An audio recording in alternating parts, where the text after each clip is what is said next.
नमस्कार, मैं हूं पवन त्यागी। क्या उद्धव ठाकरे फिर से एनडीए का हिस्सा बनेंगे? ये चर्चा लोकसभा चुनाव के बाद से ही जोर पकड़ती दिखाई दे रही है। असल में महाराष्ट्र में जिस तरह से लोकसभा चुनाव का रिजल्ट आया है, उसको देखते हुए अब भारतीय जनता पार्टी को ये समझ में आ गया है कि एक होने का फायदा क्या होता है और अलग होने का नुकसान क्या होता है। हालांकि जो भारतीय जनता पार्टी से उद्धव ठाकरे अलग हुए थे, उनकी महत्वाकांक्षा सीएम पोस्ट को लेकर थी। ये सबको बता चुके हैं भारतीय जनता पार्टी के नेता भी। खुद अमित शाह ने उसका राज खोला है, जो वो ये बोल रहे थे कि हम लोगों का चुनाव के पहले समझौता हुआ, यानी लड़ाई की जो जड़ है वो सीएम की कुर्सी है। और वो सीएम की कुर्सी आज भी भारतीय जनता पार्टी के पास महाराष्ट्र में नहीं है। तो भारतीय जनता पार्टी ने आखिरकार उद्धव ठाकरे गुट से अलग होकर एकनाथ शिंदे गुट के साथ जाकर अजीत पवार की एनसीपी को मिलाकर आखिरकार पाया क्या? तो देखने में मिलेगा आपको कि नुकसान के सिवा भारतीय जनता पार्टी को फायदा नहीं हुआ। भारतीय जनता पार्टी को एक उम्मीद थी कि अलग हो जाएंगे, उद्धव ठाकरे गुट टूट जाएगा, एकनाथ शिंदे के साथ जनता का सहानुभूति वोट और शिव सैनिक ये सब लोग आ जाएंगे तो भारतीय जनता पार्टी अपने दम पर सरकार बना पाएगी।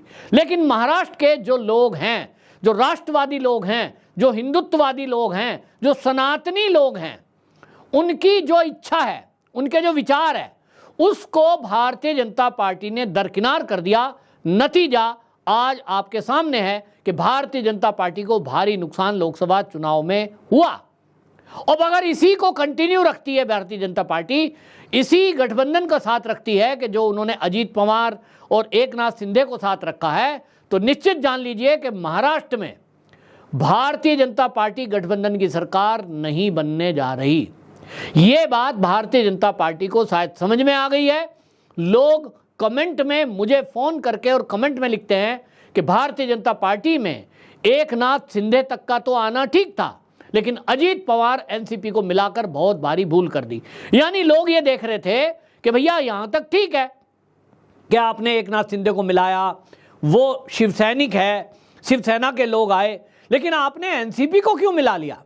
केवल इसलिए कि आपका कुछ आधार बढ़ जाएगा। रिजल्ट सामने है, 4 में से केवल वो 1 सीट जीत पाए। यानी अभी भी कहीं ना कहीं शरद पवार के साथ मुस्लिम कम्युनिटी जो है वो ज़्यादा मात्रा में खड़ी है, ज़्यादा संख्या में लोग खड़े हैं। कांग्रेस का वोट अपने आप में अलग है, लेकिन अब कुल मिलाकर के एक आदमी जब जिंदगी भर लड़ाई लड़ रहा है भारतीय जनता पार्टी के विरुद्ध और आप उसको मिला ले रहे हैं, ये पूरे देश में इसका नुकसान भारतीय जनता पार्टी को उठाना पड़ा है।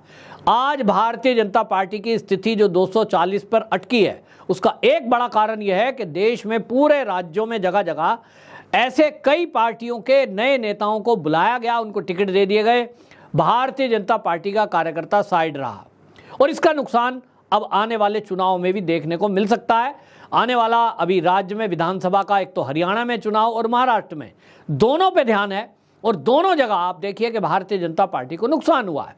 अब कुल मिलाकर के भारतीय जनता पार्टी के पास सत्ता प्राप्त करने के लिए दिखाई दे रहा है कि अगर वो फिर से इसी जगह आ जाए जहां से वो चले थे, तो हो सकता है कि महाराष्ट्र के अंदर भारतीय जनता पार्टी और शिवसेना मिलकर के एक मजबूत सरकार फिर से बना पाए। अब इसके लिए उद्धव ठाकरे, उनका हालांकि बयान है कि वो एनडीए में वापसी नहीं करेंगे, लेकिन हमेशा राजनीति में रास्ते खुले रहते हैं, संभावनाएं हैं। और इसको बल तब मिला जब उद्धव ठाकरे और देवेंद्र फडणवीस एक लिफ्ट में आए। मुलाकात 2 मिनट की है और वो अचानक हुई है कि दोनों को विधानसभा जाना है। लिफ्ट में वो खड़े होते हैं और लिफ्ट में जब साथ चढ़ेंगे तो भाई आमने सामने है, हाय हेलो होगी। उस पर लोग मजाक ले रहे हैं, उन्होंने भी चुटकी ली कि भाई ये अचानक से मिली बात है, लेकिन इतना भर नहीं है। यहाँ देवेंद्र फडणवीस ने लिफ्ट में क्या बात की, क्या नहीं की, ये बातें लिफ्ट में तो होती नहीं है, क्योंकि लिफ्ट में 2 नेता और थे। वहाँ उस लिफ्ट में बताया जा रहा है कि भाई उस समय जो है लिफ्ट के अंदर मिलिंद नार्वेकर और प्रवीण दरेकर, ये 2 नेता और थे। कोई गूढ़ बात होती है और राजनीति की गूढ़ बात होती है तो वो गुप्त कमरों में हुआ करती हैं, लिफ्ट में नहीं हुआ करती। लेकिन उद्धव ठाकरे के लिए भी आज की स्थिति ये है कि उनके सामने भी ये स्थिति बन रही है कि आज महाविकास अघाड़ी गठबंधन में यदि रहते हुए वो चुनाव में उतरते हैं तो एनसीपी पूरी कोशिश में लगी हुई है। और ये तो बयान दे दिया उन्होंने, जो उनके नेता हैं उन्होंने बयान दिए हैं पिछले दिनों कि साहब हम लोकसभा में कम सीटों पर लड़े थे, विधानसभा में तो हमें ज़्यादा सीट चाहिए। इरादा बिल्कुल साफ है, एनसीपी चाहती है शरद पवार कि भैया सीएम हमारा हो। इधर उद्धव ठाकरे की तरफ से संजय राउत बोल चुके कि जो चुनाव हुआ उसमें सबने मिलकर मेहनत की है, इसलिए कोई दल ये ना कहे कि हमने त्याग करा था और भैया हमने भी करा था। यानी संजय राउत की तरफ से भी इरादा साफ है और संजय राउत तो साफ साफ बोल चुके। उन्होंने बोला संजय राउत ने कि देखिए महाराष्ट्र ने 2019 से लेकर 22 तक अपने कार्यकाल के दौरान सीएम के रूप में उद्धव ठाकरे को अच्छे काम करते हुए देखा है। महाविकास अघाड़ी को चाहिए कि वो अभी सीएम चेहरे की बात ना करें, चुनाव में उतरें, मेहनत करें। और हालांकि साथ में उन्होंने जोड़ दिया कि उद्धव ठाकरे सीएम के लिए एक बहुत बढ़िया चेहरा है क्योंकि वो काम कर चुके हैं, जनता उनके काम को देख चुकी है। यानी उद्धव ठाकरे गुट की तरफ से साफ है कि हमारा तो नेता उद्धव ठाकरे होगा, सीएम यही बनेंगे। फिर एनसीपी अजीत पवार की तरफ से साफ है कि भैया हमारा बनेगा। इधर नाना पटोले भी बीच में है, कांग्रेस की स्थिति भी ठीक है और वो कहते हैं कि नहीं अब तो हम 99 पे पहुंच गए लोकसभा में, महाराष्ट्र में भी हम अच्छा करेंगे। तो भाई मुख्यमंत्री अब की बार, पिछली बार हमने महाविकास अघाड़ी में उद्धव को समर्थन दिया, तो भैया कांग्रेस अब चाहेगी कि हमारा सीएम हो, आप लोग डिप्टी सीएम ले लो। यानी महाविकास अघाड़ी में चुनाव के पहले कोई सहमति बनती नहीं दिख रही है। सहमति यदि बनेगी और कोई एक चेहरा सीएम के रूप में प्रोजेक्ट किया जाएगा तो निश्चित मान लीजिए कि महाविकास अघाड़ी में टूट तय है। तो दोनों स्थितियों में उद्धव ठाकरे के लिए फायदा किस में है? उद्धव ठाकरे एनडीए में आते हैं और अगर वहां उनको मुख्यमंत्री बनाने के लिए रजामंदी होती है, क्योंकि भाई मैंने जैसे कहा भारतीय जनता पार्टी का तो अभी भी सीएम नहीं है। भारतीय जनता पार्टी अगर चुनाव में उतरने के पहले ये विचार कर रही है कि चलिए पहले 288 विधानसभा सीटों पर अपने प्रत्याशी उतार दिए जाते हैं तो 3 टुकड़ों में बटेंगे। अजीत पवार की एनसीपी अपनी सीटें लेंगी, इधर ये लेंगे, फिर ये लेंगे और फिर तीनों में वही बात कि सीएम कौन, जिसकी सबसे ज़्यादा सीटें होंगी। सबसे ज़्यादा किसकी होंगी? निश्चित रूप से भारतीय जनता पार्टी की होंगी। लेकिन भारतीय जनता पार्टी की सबसे ज़्यादा सीटें होने के बावजूद भी क्या देवेंद्र फडणवीस को महाराष्ट्र का मुख्यमंत्री बनाया जा सकता है? क्या फिर इन पर भरोसा किया जा सकता है जो बाकी के दल हैं कि अजीत पवार गुट को जो सीटें दी जाएंगी और वो जो जीतेंगे, क्या वो वापस से शरद पवार के कहने पर उधर नहीं मिल जाएंगे वहां विकास अघाड़ी में? ये कोई पक्का कह सकता है? निश्चित रूप से नहीं। रिस्क है, कुछ भी हो सकता है।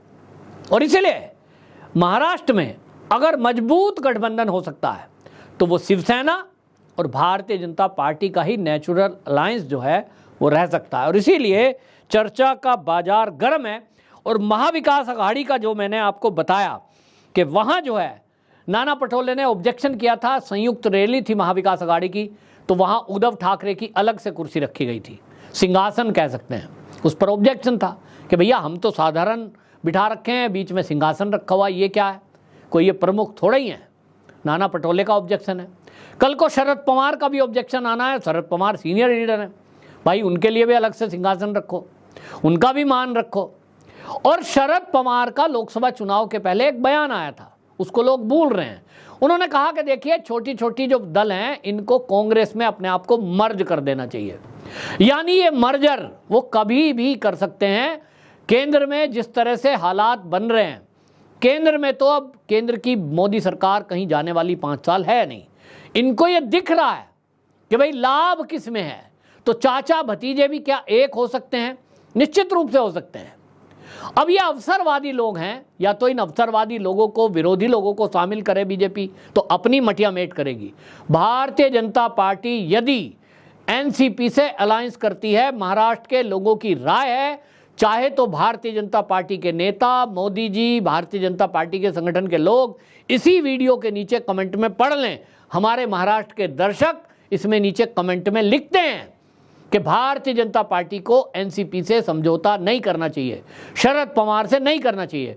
हालांकि मुझे तो बहुत सारे लोगों ने यह तक कहा है कि उद्धव ठाकरे को वापसी एनडीए में नहीं लेना चाहिए, कोई फायदा नहीं है, हम थोड़ी संख्या में रहेंगे, सरकार बेशक ना भी बना पाए, लेकिन आज नहीं तो कल भारतीय जनता पार्टी मजबूत स्थिति में होगी। लेकिन कब? जब वो अपने बलबूते पर चुनाव लड़ेगी, अपनी ही विचारधारा के लोगों को साथ लेकर चलेगी।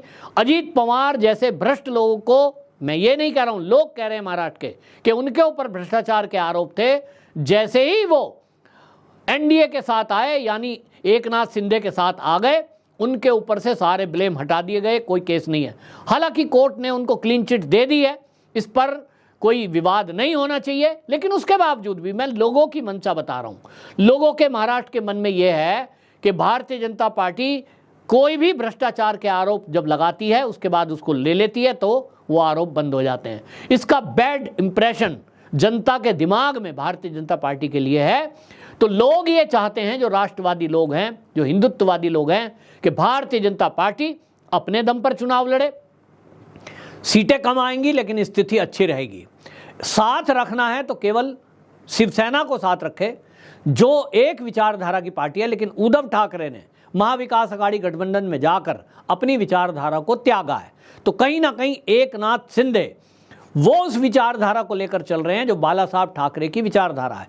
लेकिन इसमें उन्होंने क्यों शामिल किया अजीत पवार को? ये एनसीपी को तोड़ने के लिए था, कमजोर करने के लिए था, वो हो नहीं पाया है। और इसलिए क्या करना चाहिए भाई, मुख्यमंत्री अब तुम बन गए एकनाथ शिंदे जी, अगली बार भारतीय जनता पार्टी का मुख्यमंत्री बनेगा, उसका फेस डिक्लेयर करें, उसी के बेस पर चुनाव लड़ें। एकनाथ शिंदे से इस बात में बात कर लें कि भाई अभी हम डिप्टी थे, अब आप डिप्टी का पद स्वीकार करेंगे।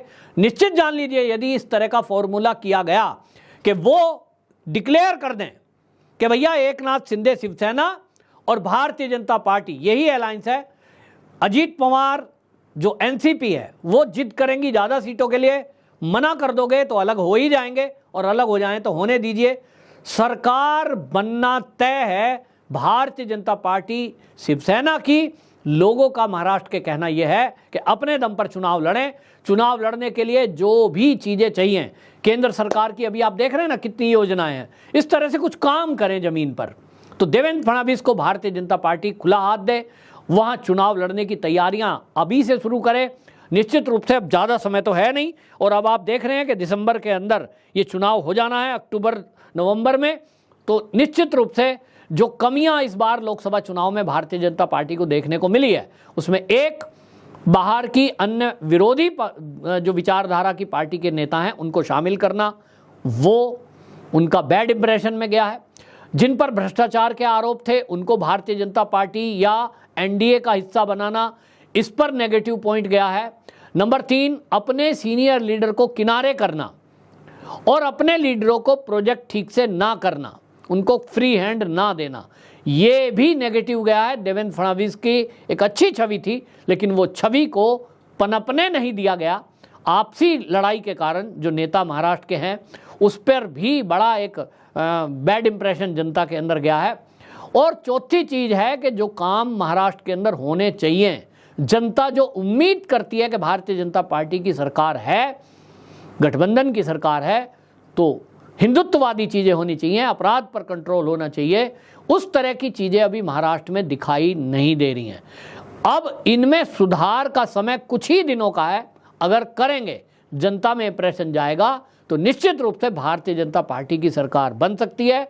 वरना तो वही स्थिति हो जाएगी जो आज के 5 साल पहले थी कि उद्धव ठाकरे और भारतीय जनता पार्टी और सीएम उद्धव ठाकरे, ये भी बैड इंप्रेशन है। क्योंकि जो काम की बात की जा रही है, उस समय कई ऐसे गंभीर आरोप लगे थे भ्रष्टाचार के और अपराधियों से संलिप्तता के, उसके कारण महाविकास अघाड़ी सरकार जो गिरी, उद्धव ठाकरे का बैड इंप्रेशन हुआ जनता के दिमाग में।